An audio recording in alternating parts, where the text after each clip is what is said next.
And our next speaker is Mirco Marchetti from Italy. He is working as a researcher for the Inter-Department Research Center of Security at the University of Modena and Reggio Emilia.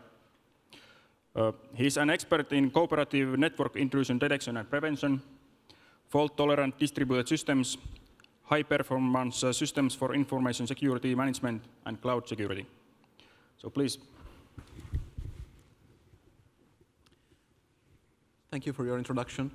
Well, just a disclaimer to begin. I am too a technical guy. I'm just here in disguise, so be prepared.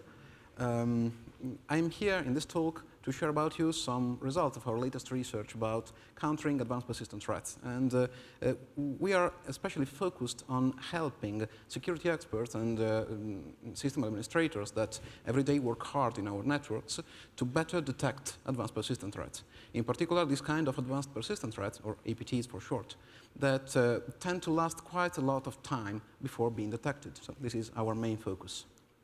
Now, actually, there are several different kinds of advanced persistent threats, and as Arthur said before, some campaigns are targeted, some are less targeted, but we are especially focused on targeted campaigns. So when attackers try to willfully steal sensitive information from a specific organization, of course, these are usually high-profile organizations.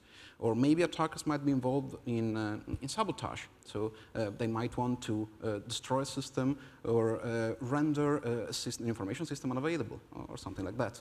Well, this, of course, is definitely in the scope of this year's Cycon of cyber power. So this is why we are here today. And actually, this kind of targets are maybe not hard as they should be, but they are also not so easy. In order to launch an effective targeted APT campaign, attackers do not only need quite effective technical means. They do not only mean to be technical experts. They also need several other skills in different areas. So, for example, they need to be very good at intelligence. They need to gather lots of information about the organization they want to attack. Organization related to both the architecture, the infrastructure, the software and hardware infrastructure of the organization, so such as, for example, public-facing services, the software and hardware configuration of internal clients, and so on, but also related to people working for the organization, so, for example, for the employees, their contacts and their roles. They use all the information they gathered from intelligence to devise a new malware that is specifically targeted to hit their target. And this is the technology step. So they could, in the most high-profile attacks, devise a completely new zero-day for a specific target, or in most of the cases, it just suffices to take an existing malware and tweaking it just a little bit in order to avoid detection from standard antivirus systems. But after you have created your malware, you need to implant your malware inside the organizational network. And more often than not, this is not a step involving technology, this is a step involving psychology. So the most effective vectors is a human being. And usually what it happens is that the attacker just asks for an employee to install the malware on their behalf. Of course, this is not an open request. This happens through social engineering attacks, such as very common examples of spear phishing emails with attached infected documents or links that will eventually lead to the download and execution of malware on the victim computer. And from now on, attackers have the first foothold on the victim organization. Mean that this kind of access may be just only partial, very limited, with very low credentials, access to just one computer in an organization that may have hundreds or thousands of hosts. But this is the first spot from which attacker now can move inside the organizational network. And basically, attackers do three kinds of stuff. They try to maintain access, so they want to consolidate their presence in the host they compromised. And they do so by downloading other malware that includes basically remote administration tools, backdoors, something like that. They do what we call lateral movement, meaning that they use the host inside the organization network as a pivot to scan for other for other hosts to compromise. And this serves a twofold purpose. So first of all, attackers gain a better presence inside the network, so it is more difficult to eradicate the attacker if lots of hosts are compromised. And moreover, they get to look at what compromised system contain. And they will, sooner or later, find the the machines that contains the relevant data they were looking for in the first place. And when they gather that machine, when they gather the data, they can start the exfiltration phase. So they can, for example, take the data and just send them out, smuggle sensitive information out of the organizational network. All these kind of activities inside the victim organization can last for quite a long time before being detected, unfortunately. And just to give you an example, this is a short snippet of a timeline taken from an APT attack against the Swiss CERT. It's just a recent example. I'm not going to the technical details. There is a very nice technical report you can download and Google for if you're interested.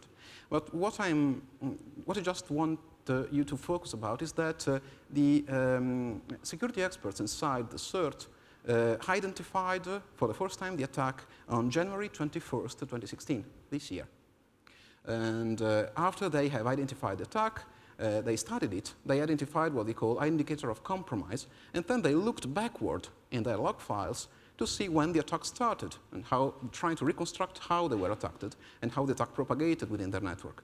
Well, it didn't end very well because their research ended on logs related to September 2014, not because they really found the attack source, but because all previous logs had already been erased because they were deemed to be too old and useless.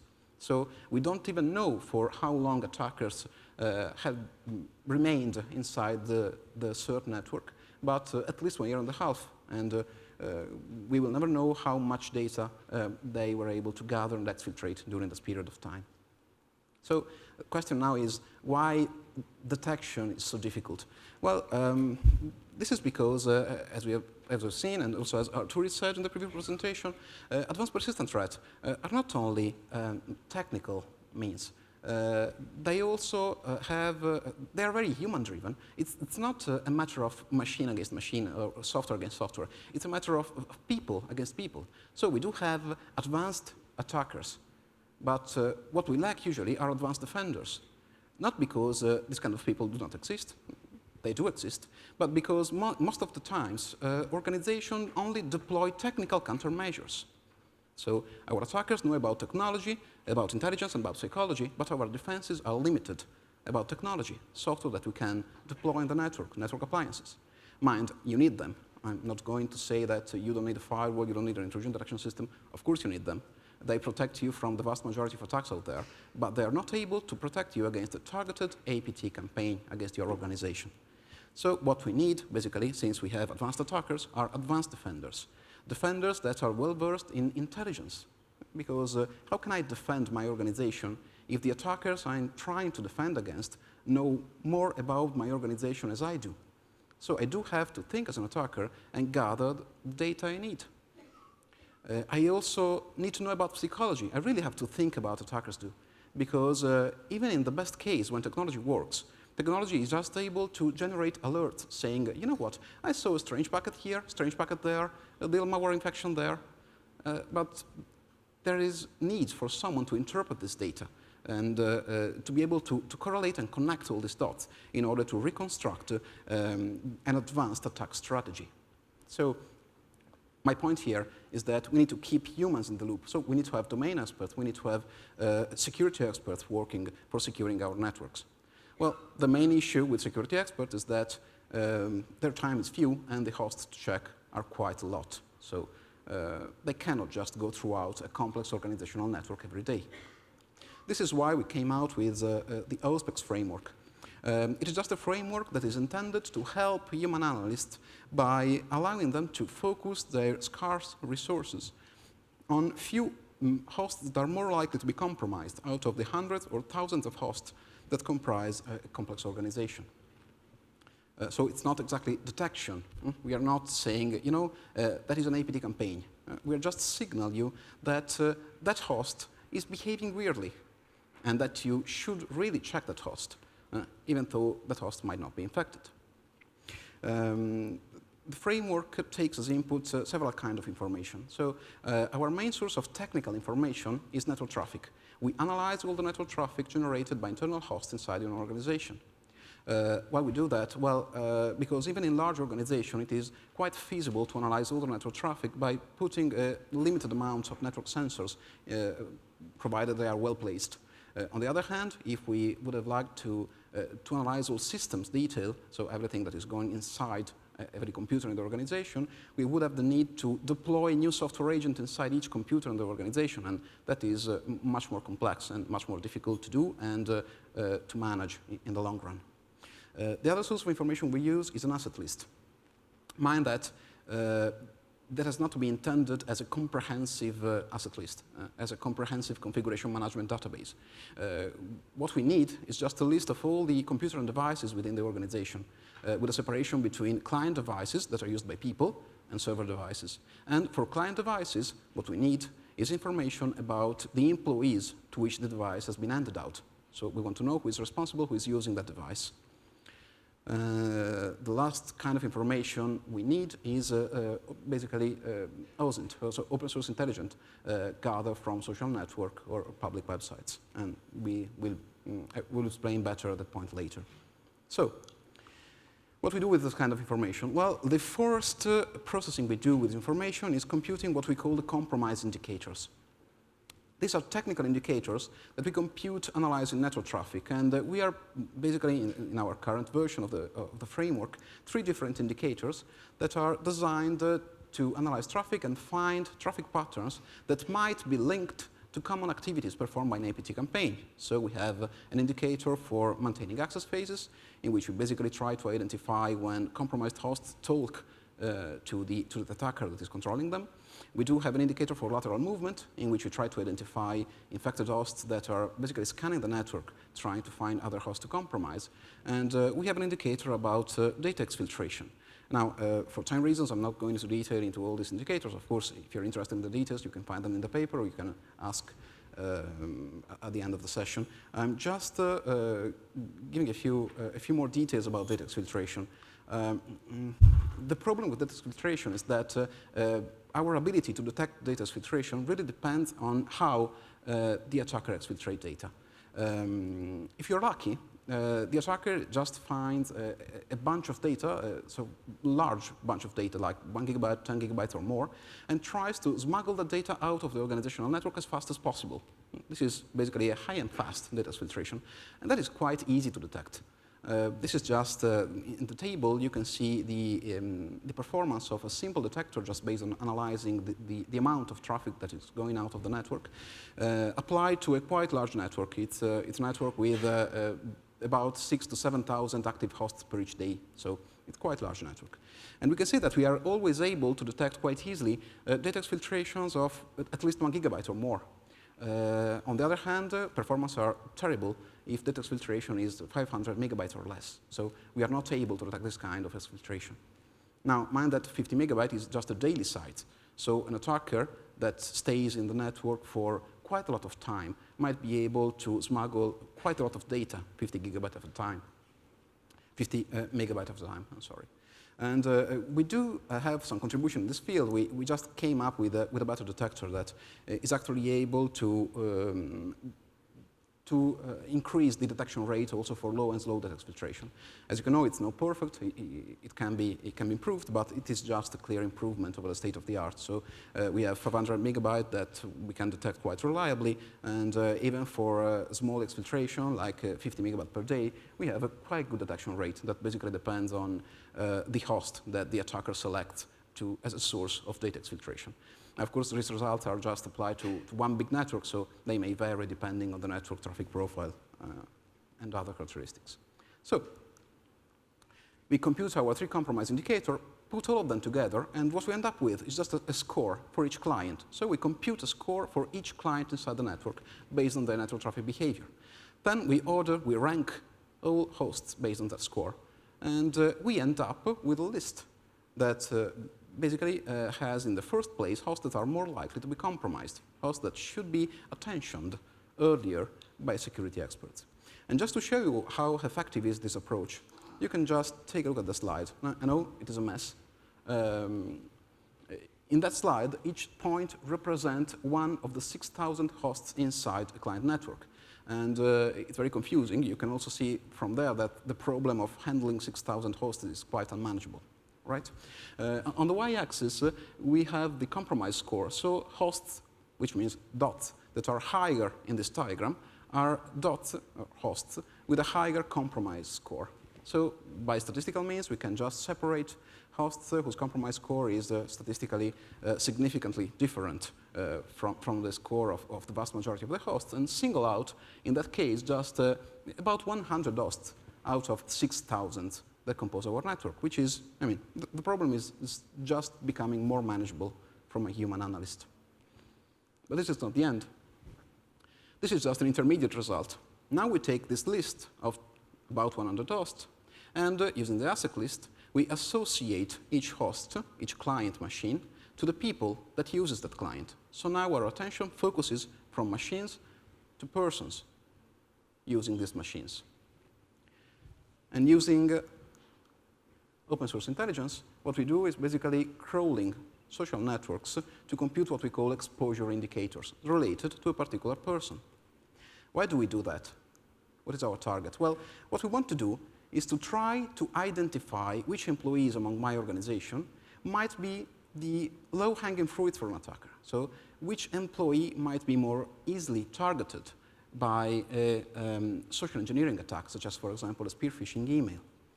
So there is not a definite answer on how to do that. We just came up with an answer that we are experimenting with. And one possible answer would be to automatically evaluate the attitude of an employer to share both personal data as well as organizational data. Why personal data? Because if I share a lot of personal data to the public, then an attacker, for an attacker, it's much easier to design a spear phishing attack very targeted to me that I'm more likely to fall for. On the other hand, if I share organizational data, such as, for example, the name of project that might be even confidential project I've worked in the past or I'm working with now, an attacker may find out that I am a valuable target, more valuable than other, so may try to attack them instead of attacking other. What HousePack does right now is that it computes 4 different exposure indicators. One related to social activity, meaning how active I am on social networks, so how much attention do I attract. Social connections, how many connections do I have? So how good I am as a hub, for example. Because if I have a lot of connection, an attacker impersonating me might be able to trick lots of people, all my connections. Personal information leakage, so how many details about me I share, and organizational information leakage, how many information about my organization, my role, my projects I do share. Now, of course, again, for the sake of time, I cannot go into detail, but just to give you a hint about the information you can gather just by swifting through public social network profiles, just have a quick example. This is a snippet from a LinkedIn profile of a random guy here. And he just listed some certifications. So we have some quality certifications, some ISO certifications, and then among all these certifications, we find that.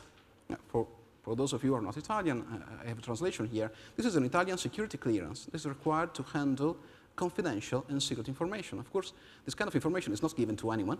It's given to people that have to handle this kind of information to perform their job duties. So by just making that information public, I am signaling an attacker, hey, I'm here, I have valuable data, attack me. Okay? And this is not just an isolated case. Here is just another example in which the security clearance is listed against skills together with Microsoft Office or together with commissioning, troubleshooting, continuous improvement. Okay? So this is the kind of data you should be worried about if employees work for your organization. Okay. So what we do now we have 2 scores. A score that tells how a computer is likely to be compromised, a compromise score, that is computed from a technical viewpoint, and an exposure score that is computed from an OSINT viewpoint. Well, we basically take the score and mix them together. So what we end up is a matrix. So you can see you have the compromise score on this axis and the exposure score on that axis.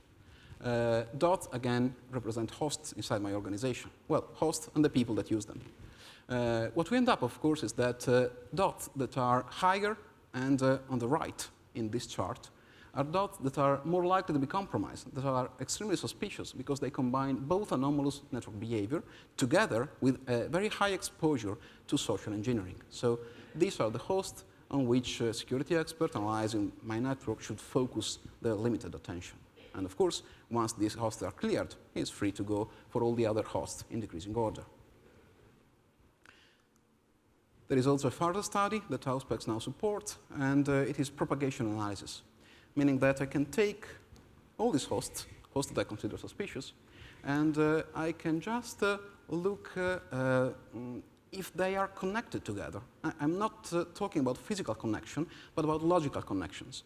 So what I mean here? I mean that, for example, one of these hosts sent an email to another host inside the organization, or the two hosts exchanged chat messages, or they participate to the same file sharing group.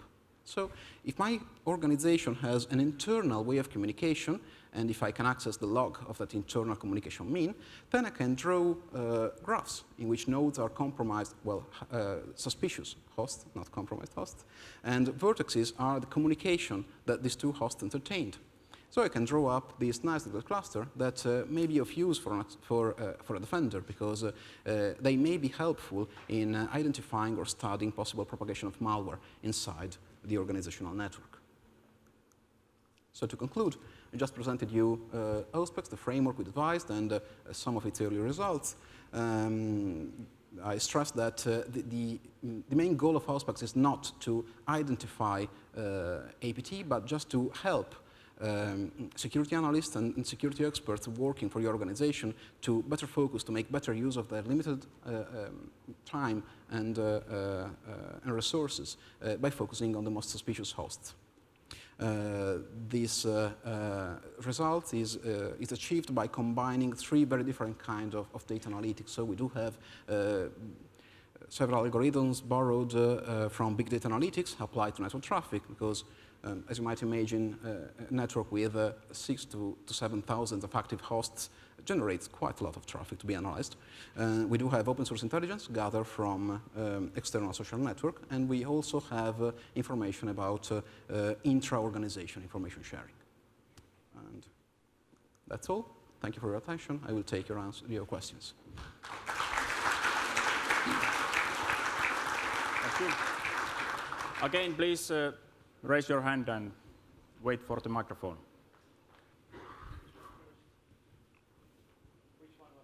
I don't know. Kauto Huopio, National Cybersecurity Center, Finland. Just wondering how universal is that model? I mean, do you have to fine-tune this model from organization to organization?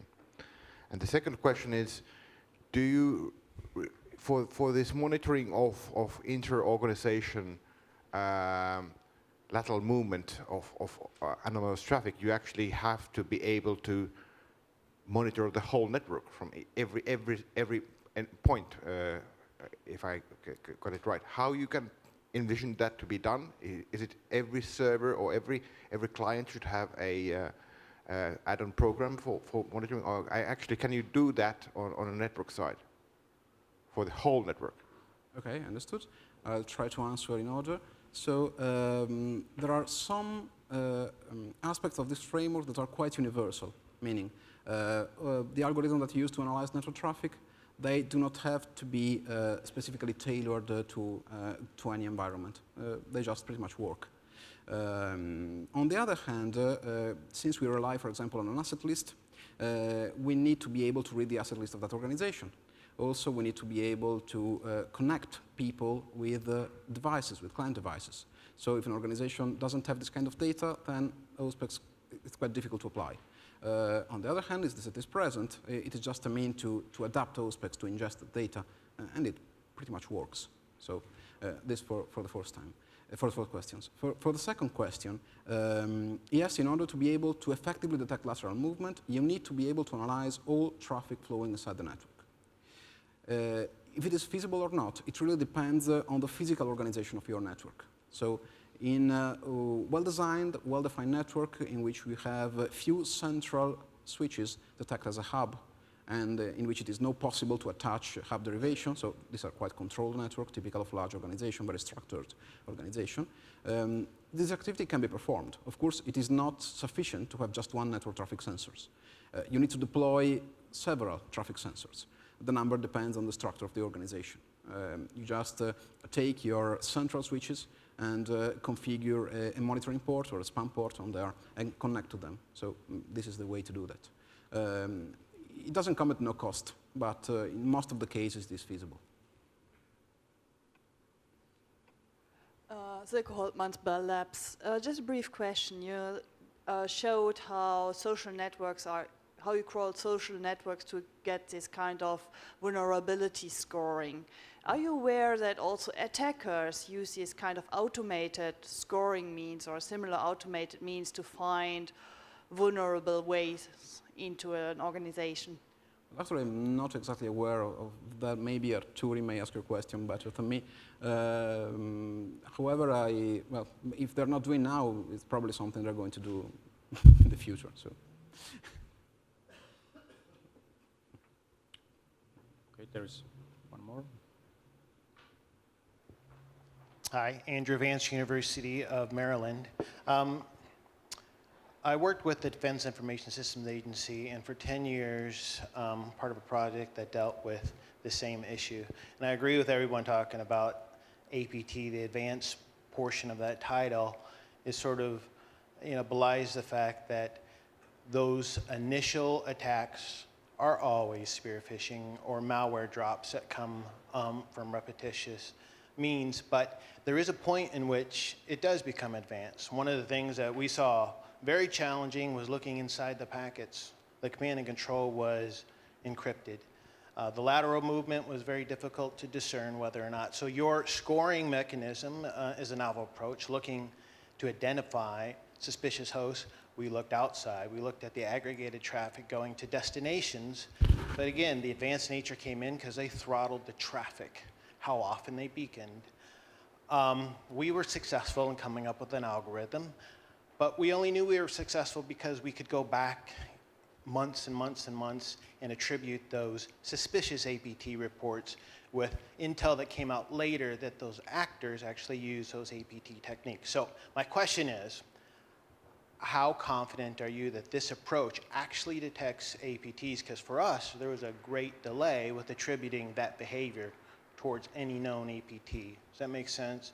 Have you gone back and taken a look at the results and said that is an APT? Okay. Well, thank you for your question. It's very interesting. Actually, what Auspex aims to do is exactly help people like you in better performing their job. So you basically had a problem to solve. You started maybe with packet inspection, trying to devise signatures, for example, but that approach failed because the attack was encrypted, the traffic was encrypted. So you basically ended up with something that might be similar to what we have devised. You just identify an algorithm that maybe analyzes just network traffic, so you just relied on metadata, for example, source IP, destination IP, protocol used for connecting, and timing of communication, something like that.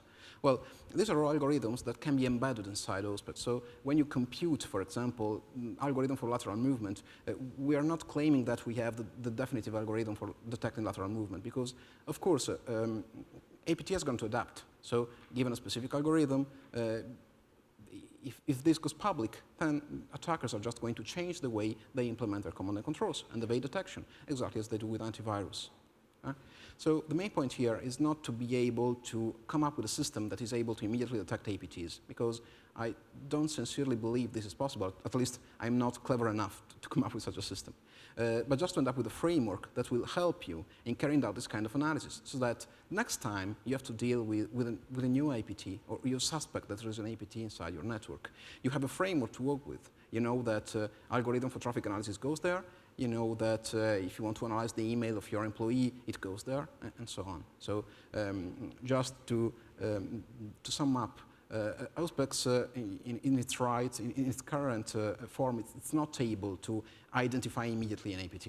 And I don't even know if a technology will exist that will allow to do that. Auspex aim exactly to help people like you doing your job better and faster. That's all. Thank you. So let's have no more questions for this session. We can discuss after the whole session. So thank you very much Thank you for the presentation. And here is a small present from Estonia.